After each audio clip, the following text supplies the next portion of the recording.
Alejandro Moreno Cárdenas, conocido como Alito, no construyó su fortuna solo. Como suele ocurrir en los grandes escándalos de corrupción de cuello blanco, detrás de su nombre operaba una red diseñada para permanecer oculta. Una red de familiares y allegados prestó sus identidades para ocultar dinero, simular transacciones inmobiliarias y proteger un patrimonio. Eso sería imposible de justificar legalmente. Lejos de ser intermediarios anónimos o figuras marginales, esta estructura estaba sostenida por su círculo más cercano y de mayor confianza, su madre, su hermano, su mejor amigo y su operador político más poderoso dentro del aparato gubernamental. Todos ellos figuraban como los propietarios legales de casas, terrenos y empresas. Firmaron escrituras públicas ante notarios y recibieron bienes valuados en millones de pesos, mientras que ante las autoridades y el público se afirmaba que todo era producto de ahorros familiares y actividades legales. Esta investigación documenta cómo ese núcleo familiar y político permitió a Alejandro Moreno acumular decenas de propiedades sin que su nombre apareciera en los registros oficiales, convertir los lazos familiares en un escudo contra la justicia y transformar el poder público en un negocio privado.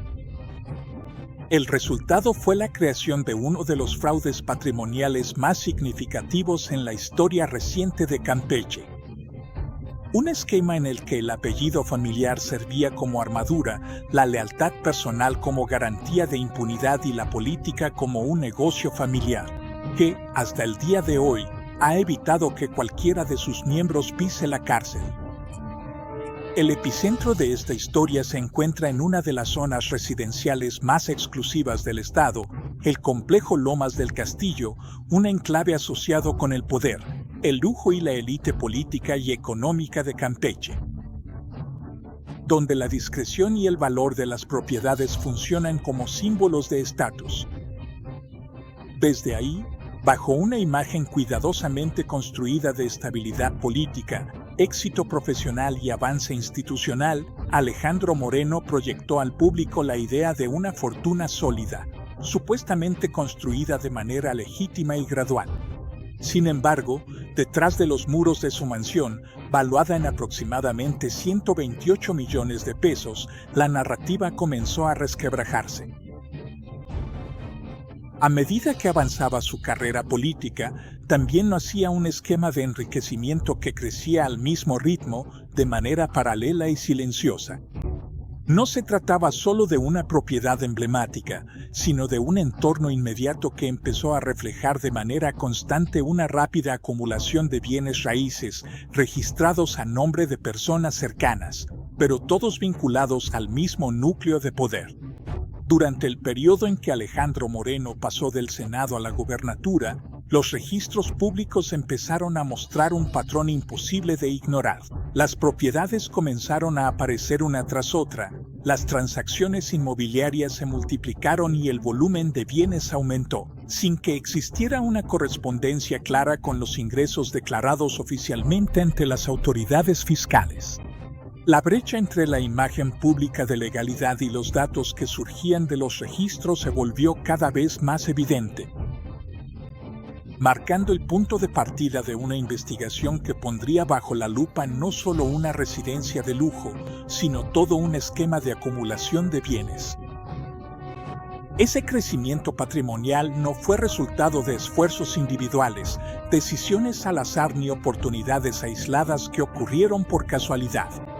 Todo apunta a que fue el resultado de un mecanismo repetido y cuidadosamente estructurado, diseñado para operar de manera constante a lo largo del tiempo. El uso sistemático de prestanombres o testaferros como método para ocultar bienes.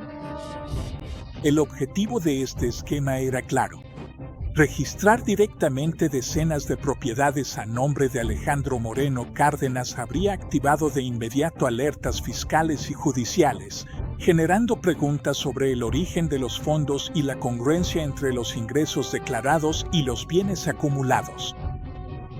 Para evitar ese escenario, El político supuestamente recurrió a su círculo más cercano, personas con quienes compartía lazos de sangre, confianza y lealtad absoluta. Familiares directos y colaboradores cercanos aceptaron figurar legalmente como propietarios, firmando escrituras públicas y documentos notariales que respaldaban formalmente transacciones inmobiliarias presentadas como actos legales ordinarios. En el papel, todo parecía cumplir con la ley. En la práctica, esas firmas y registros habrían servido para dar una apariencia de legitimidad a fondos cuyo verdadero origen no podía ser claramente explicado ni respaldado por ingresos verificables. Así, el mecanismo funcionaba como una capa adicional de protección, una barrera diseñada para diluir responsabilidades, fragmentar la propiedad y mantener el nombre del beneficiario final fuera de los registros oficiales. Un sistema que, en lugar de simplemente ocultar bienes de manera aislada, permitía sostener en el tiempo una acumulación de riqueza. Eso difícilmente habría pasado desapercibido si se hubiera registrado directamente. El caso más representativo de este esquema es el de Yolanda Mercedes Cárdenas Montero, la madre del político. A los 78 años, sin registro de empleo formal, sin actividad empresarial conocida y sin herencias documentadas que expliquen algún ingreso extraordinario, su nombre comenzó a aparecer repetidamente como la propietaria legal de al menos 8 inmuebles ubicados en zonas de alto valor del estado. Se trata de propiedades cuyo valor, por sí mismo, contrasta directamente con el perfil económico que se conocía públicamente sobre ella. Los registros muestran que estas adquisiciones se concentraron entre 2008 y 2015, un periodo que coincide precisamente con el ascenso político de su hijo y su consolidación en cargos de alto nivel. Durante esos años, mientras Alejandro Moreno avanzaba en su carrera pública, los bienes registrados a nombre de su madre crecieron de manera constante, silenciosa y sostenida, sin que existiera una explicación clara sobre el origen de los recursos utilizados para realizar esas compras. En particular, las propiedades ubicadas en el fraccionamiento residencial Lomas del Castillo se convirtieron en un foco central de atención para los investigadores.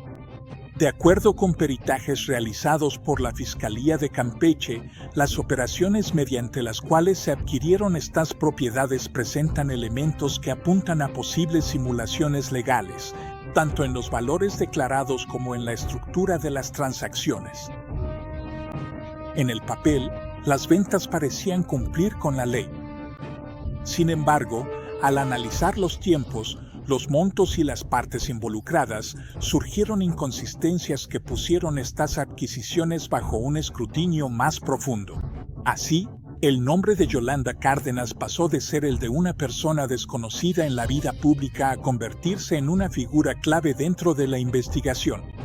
No por alguna actividad económica propia, sino por su papel como propietaria legal de los bienes, que, según la investigación, formaban parte de un esquema más amplio para ocultar la titularidad de las propiedades. En uno de los casos, completamente documentado en la investigación, se compró un terreno por 2 millones de pesos, aunque su valor real de mercado superaba los 4.5 millones. Esa diferencia no es poca cosa.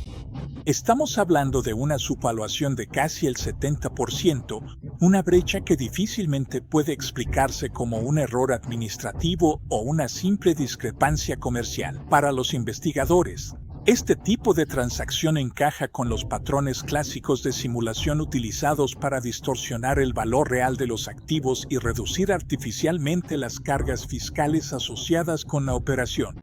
El contexto de la venta refuerza aún más la sospecha.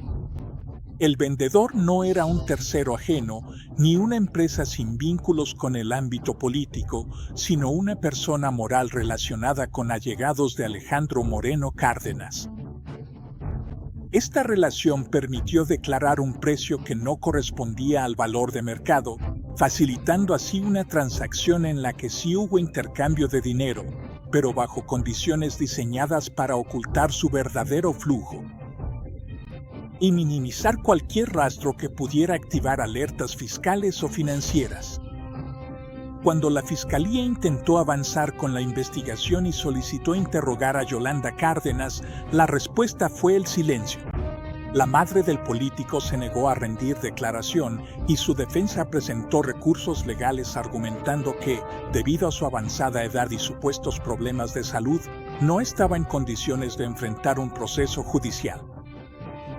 Desde entonces, esa línea de investigación ha permanecido estancada y, hasta el día de hoy, Yolanda Cárdenas no ha sido procesada formalmente. Alejandro Moreno, por su parte, ha salido públicamente en defensa de su madre. En varias declaraciones, ha insistido en que ella es una mujer honesta, ajena a cualquier acto indebido, y que las propiedades en cuestión fueron adquiridas con ahorros familiares plenamente documentados. Ha sostenido que las acusaciones forman parte de una campaña de persecución política en su contra. Sin embargo, cuando esa narrativa se compara con registros oficiales, escrituras notariales y avalúos técnicos, surge una versión diferente, una historia respaldada por documentos que revela inconsistencias difíciles de conciliar con la explicación pública dada. Este patrón no se limitó al caso de Yolanda Cárdenas. Las investigaciones indican que el mismo esquema se replicó dentro del círculo familiar más cercano de Alejandro Moreno, Gabriel Emigdio Moreno Cárdenas. El hermano del político también experimentó un rápido aumento de patrimonio durante los años en que su hermano estuvo en el poder, un incremento que llamó la atención de los investigadores por su velocidad y la falta de correspondencia con su perfil público. A diferencia de Alejandro Moreno, Gabriel no desarrolló una carrera política significativa ni ocupó cargos de alto nivel dentro de la administración pública. Su carrera se centró en actividades del sector privado, sin registro de negocios a gran escala ni ingresos extraordinarios. Que pudieran explicar un aumento tan significativo de patrimonio en un periodo relativamente corto. A pesar de esto, los registros oficiales lo señalan como propietario legal de al menos 6 inmuebles en el estado de Campeche, la mayoría de los cuales fueron adquiridos entre 2012 y 2017, años que coinciden directamente con el periodo de mayor influencia política de su hermano. Se trata de propiedades que, por su número y ubicación, reflejan una acumulación sostenida de bienes raíces. Eso no pasó desapercibido para las autoridades encargadas de la investigación. Este crecimiento, documentado en registros públicos y catastros, reforzó la hipótesis de que el esquema para ocultar bienes no se limitaba a un solo nombre, sino que se extendía sistemáticamente a varios miembros del núcleo familiar, replicando el mismo patrón de adquisición y registro de propiedades durante el periodo en que Alejandro Moreno consolidaba su poder político. Varias de estas propiedades fueron adquiridas a precios significativamente por debajo de su valor real de mercado, un patrón que se repite en distintos registros revisados por los investigadores. En muchos casos, los vendedores no eran particulares ajenos al ámbito político, sino empresas, que después se beneficiarían de contratos millonarios otorgados por el propio gobierno estatal. Esta coincidencia, repetida en más de una transacción, alimentó aún más las sospechas sobre la verdadera naturaleza de estos negocios. Uno de los episodios más representativos ilustra claramente el mecanismo. Gabriel Moreno Cárdenas adquirió un terreno por 800,000 pesos y solo unos meses después, el anuncio de un proyecto de obra pública promovido por el gobierno estatal hizo que los valores de las propiedades en la zona se dispararan. La decisión del gobierno no solo transformó el entorno urbano, sino que también incrementó de inmediato el valor comercial de la propiedad. 2 años después, la propiedad se vendió por casi 5 millones de pesos, lo que resultó en una ganancia extraordinaria obtenida en un periodo de tiempo relativamente corto. Para los investigadores, este tipo de transacción difícilmente puede explicarse como una simple coincidencia del mercado. La recurrencia de este esquema en varios puntos de venta apunta a un patrón sostenido, en el que el acceso anticipado a información estratégica sobre proyectos públicos probablemente jugó un papel decisivo. Este comportamiento, observado repetidamente en otras transacciones, respalda la hipótesis de que estas adquisiciones no fueron el resultado de decisiones aisladas o intuiciones empresariales al azar, sino más bien de un uso sistemático de información privilegiada. Eso permitió la maximización de ganancias personales en estrecha alineación con las decisiones tomadas por las autoridades públicas. Juan José Salazar Ferrer, arquitecto de profesión y amigo cercano de Alejandro Moreno por más de 2 décadas, surge como otro pilar clave de esta estructura. Su relación con el entonces gobernador no se limitaba a asuntos personales ni a lazos estrictamente profesionales.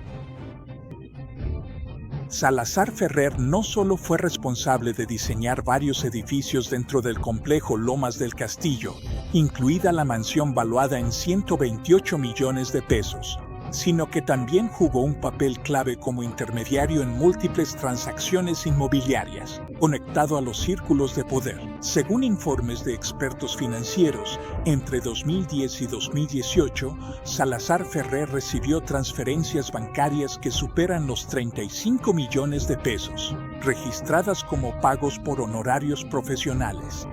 Aunque estas transacciones fueron justificadas formalmente como pagos por servicios de arquitectura y consultoría, los montos son desproporcionados con los estándares del mercado y trabajo declarado.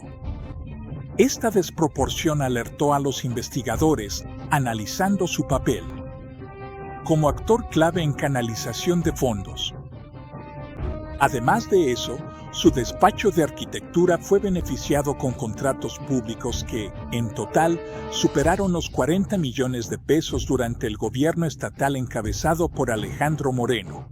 El momento en que se otorgaron estos contratos, las transferencias bancarias y las operaciones inmobiliarias reforzaron la hipótesis de que su participación iba más allá de cuestiones técnicas, integrándolo directamente en el esquema de acumulación de activos. Desde dentro del aparato gubernamental, otro nombre resalta, Claudio Cetina Gómez, quien fungió como jefe de la oficina del gobernador entre 2015 y 2019. Se trata de un puesto estratégico, con amplio control sobre la agenda del gobernador, acceso a su despacho y coordinación interna de decisiones administrativas clave. Según la investigación, se cree que Cetina Gómez actuó como el operador administrativo del esquema, facilitando la logística necesaria para que las operaciones se llevaran a cabo sin contratiempos. En ese papel, tenía la autoridad para aprobar gastos, coordinar trámites, establecer contacto con notarios y facilitar el uso de empresas fantasma empleadas para simular operaciones inmobiliarias. Aunque su salario como funcionario público no justificaba grandes inversiones, aparece como propietario de inmuebles cuyo valor supera ampliamente sus ingresos declarados, una discrepancia que también se observa en otros miembros de la red. Para los investigadores, la combinación de funciones administrativas, control interno y conexiones directas con los demás actores hizo de Cetina Gómez una pieza clave en el funcionamiento del esquema. No era solo un funcionario con acceso privilegiado, sino una pieza esencial que permitía que las operaciones se realizaran desde dentro del gobierno, con una apariencia de normalidad institucional que dificultó la detección durante años. Los testimonios recabados por periodistas indican que Claudio Cetina Gómez no operaba de manera improvisada ni aislada, sino que coordinaba listas previamente definidas de personas de su absoluta confianza, quienes podían ser utilizadas como prestanombres. Individuos dispuestos a figurar legalmente como dueños, socios o representantes, aunque en realidad no ejercían control real sobre los bienes u operaciones registrados a su nombre. Según estos relatos, Cetina Gómez también habría participado en la creación y uso de empresas sin actividad económica verificable, sin empleados registrados y sin domicilios reales. Estructuras legales diseñadas exclusivamente para respaldar operaciones vinculadas a la red. Estas empresas, carentes de cualquier actividad comercial genuina, tenían un solo propósito: permitir el movimiento de recursos sin dejar un rastro claro que condujera directamente a los beneficiarios finales. Su existencia facilitaba simular ventas, dispersar pagos y fragmentar responsabilidades, creando una apariencia de legalidad administrativa que dificultaba la detección inmediata de irregularidades. Para los investigadores, este tipo de estructuras son fundamentales en los esquemas de ocultamiento de activos, precisamente porque diluyen la trazabilidad del dinero. La auditoría realizada a la mansión, valuada en 128 millones de pesos, marcó un punto de inflexión en la narrativa pública en torno al caso. La propiedad, que se había convertido en un símbolo visible del poder y el ascenso del entonces gobernador, empezó a ser examinada más de cerca por las autoridades. Fue entonces cuando se confirmó que el nombre de Alejandro Moreno no aparecía en el registro público de la propiedad. La propietaria legal era su madre. Este hallazgo, lejos de ser una irregularidad aislada o un golpe de suerte, encajaba precisamente con el patrón que la investigación ya había identificado.